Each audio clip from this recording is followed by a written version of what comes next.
Hello, this is Bianca Westwood from Gillette Soccer Saturday on Sky Sports, and you are listening to the V2 Football Podcast.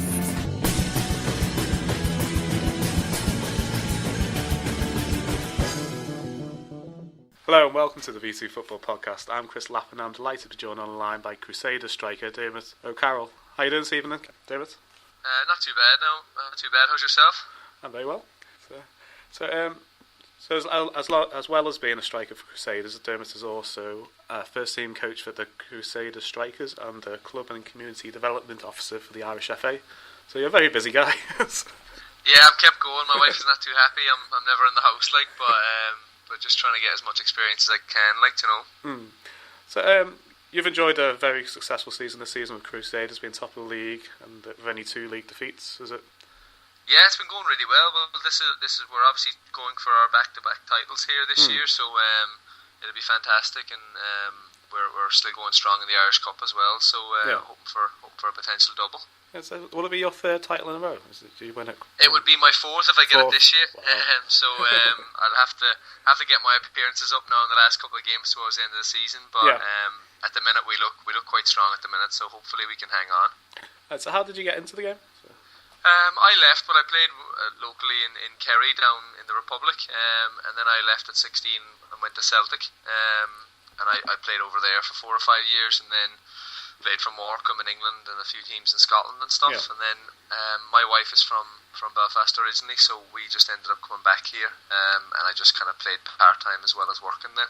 So how were you spotted by Celtic? Just playing internationally underage.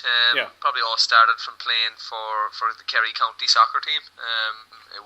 Soccer wouldn't be the big sport in Kerry.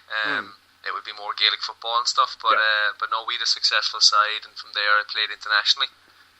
And then from there I was lucky enough to get trials with different clubs, and Celtic took the punt, so it was obviously fantastic for me.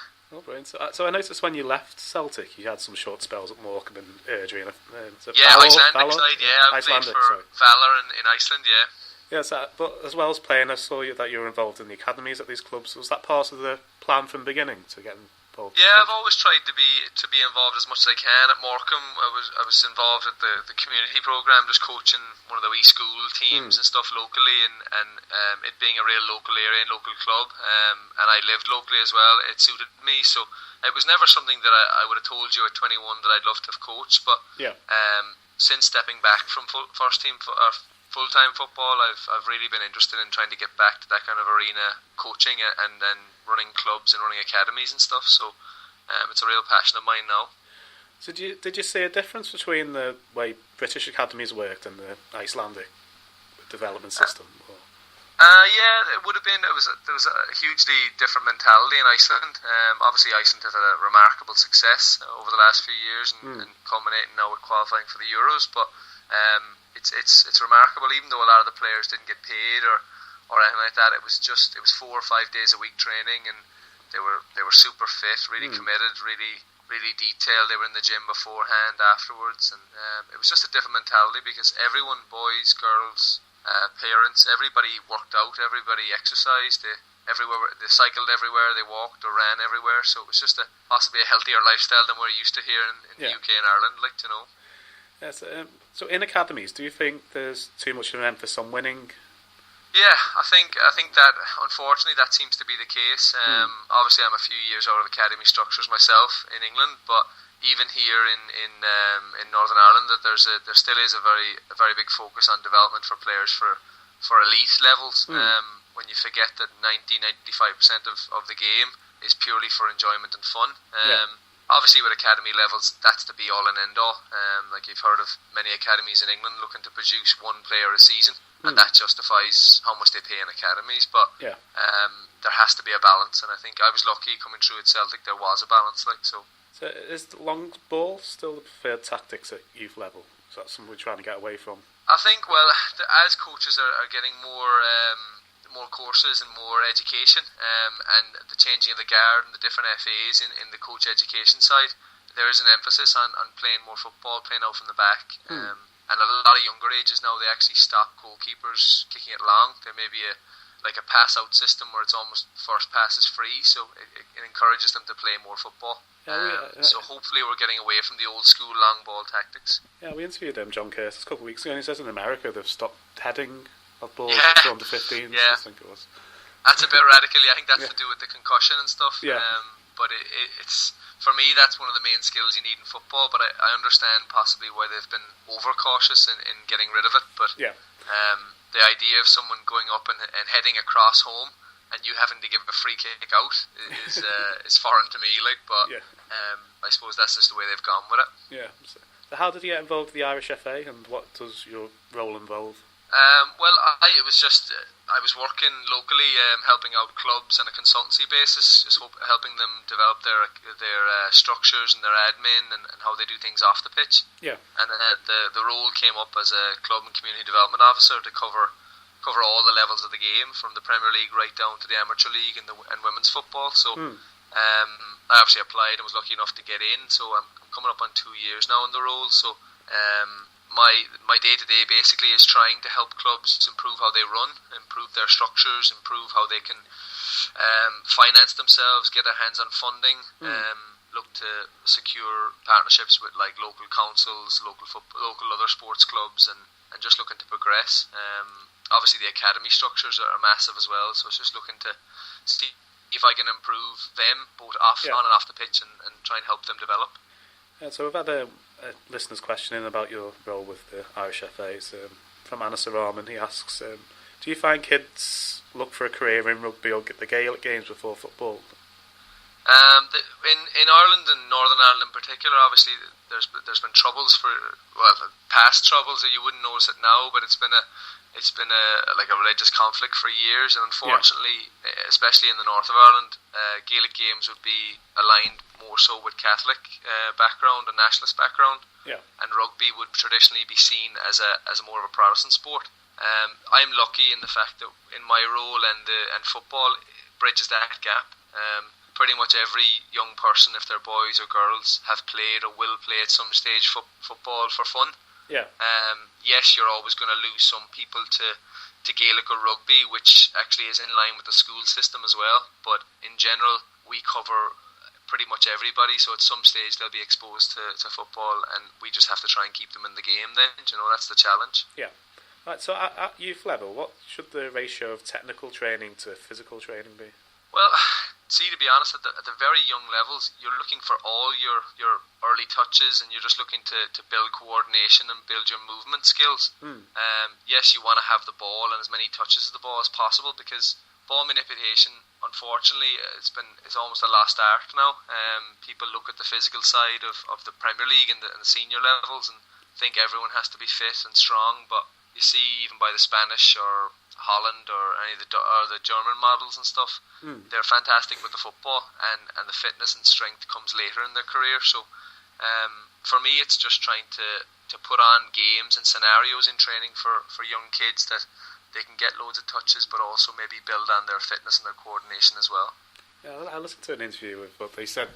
The difference between the Chelsea youth system and the Spurs youth system was Chelsea were looking for players who could just run, and the Tottenham were looking for players who could play the ball properly, so they were getting lots of Chelsea's rejects because they weren't big enough. And unfortunately, that's still the case. You still hear of reports of whether it be international or clubs, and they're making judgment calls on two players at 15, 16. Yeah. And one player is 5'1", the other player is 5'10", but they go more often than that sometimes with the 5'10" player. But I think it is gradually, as coaches are getting educated and developing, it is going more so to being open to a smaller player developing later, rather than going for the finished article at younger ages.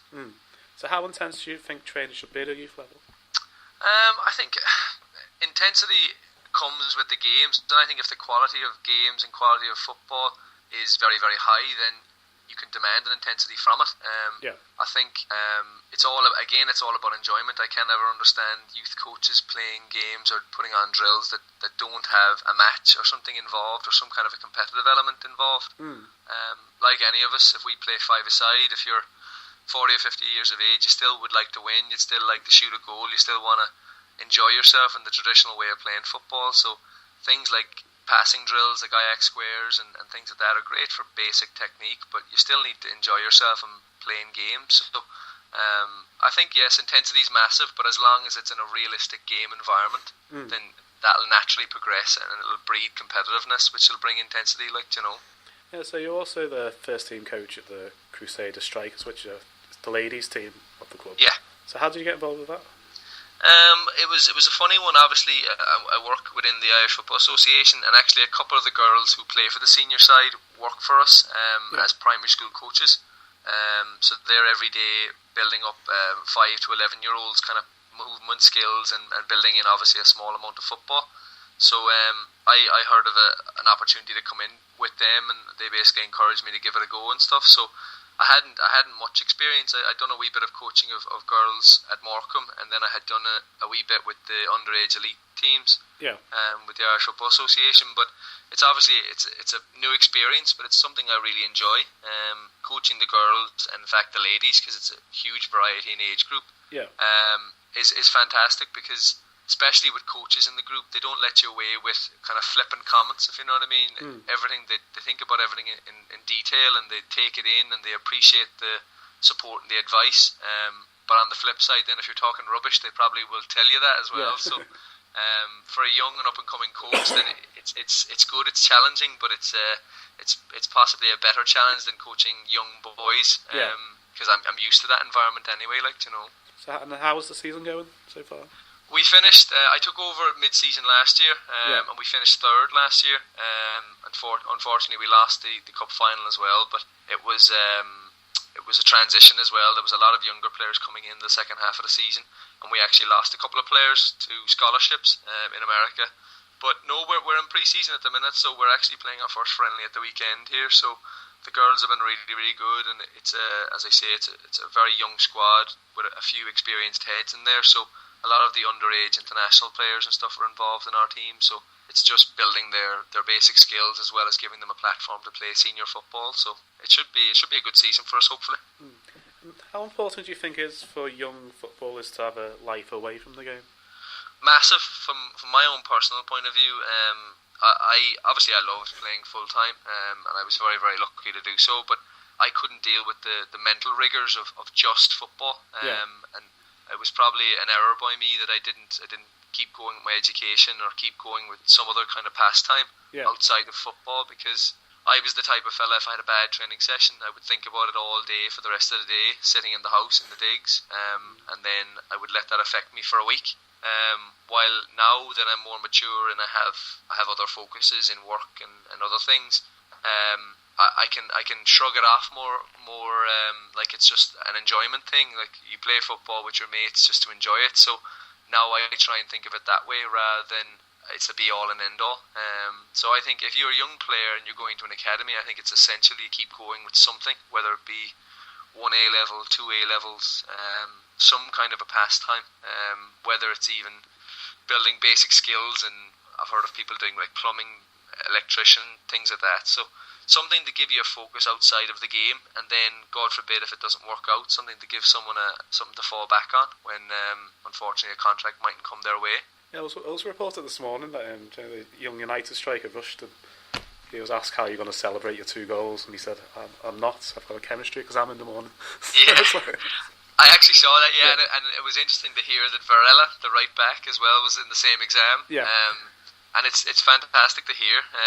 And you're hearing that more and more now, because I think clubs have really bought into the fact that developing a player needs to develop the person as well, and challenge them in every way, mentally as well. So I think I heard of a boy who went from Dundee United to Celtic there recently over the last 6 months or so. Yeah. He actually was finishing his law degree while still playing for Dundee United, and he just got a £1 million move to Celtic. So I remember. I can't remember who it was.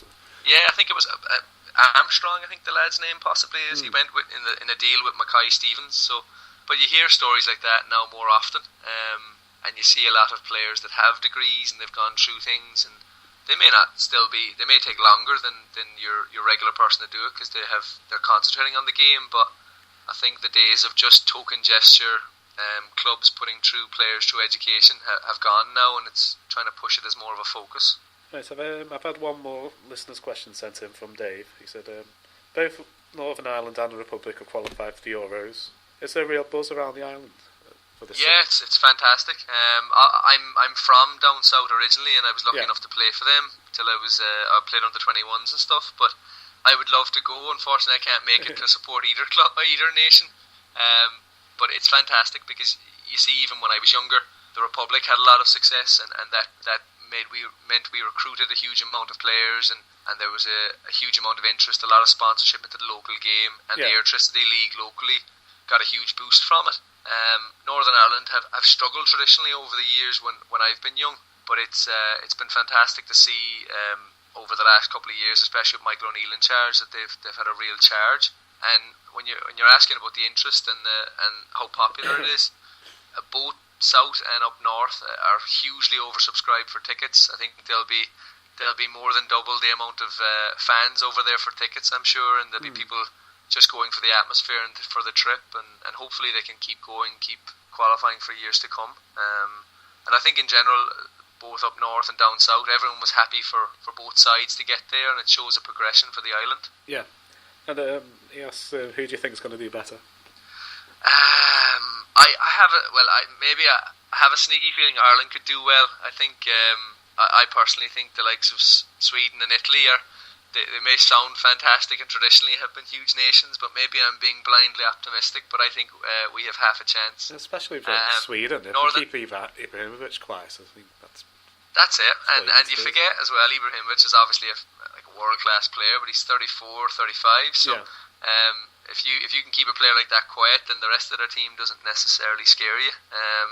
Northern Ireland have a very, very tough group, but they have a fantastic record, finished top of the group, and nobody would have bet on that at the start. So hopefully, from my point of view and from everyone, most of the staff are going and stuff, so if we could progress or at least do ourselves proud and then go into the next qualifying phase competitive, we'd be delighted. So before you go, do you want to plug your social media? Yeah, well, it's I'm just at Diarmuid87, so it's DIARMO87. I try and give my points of view on anything that's on, whether when playing or watching, and please feel free to follow me and give me abuse or tweet me. I don't mind, so it'll be good to interact anyway. I've really enjoyed speaking to you today. Good luck for the rest of the season. Thanks, William, man. I appreciate getting me on, and it's been very good. I've been listening to a few of the other podcasts as well, so keep up the good work, as they say. So I'd love to have you on again in the future. So. Top man.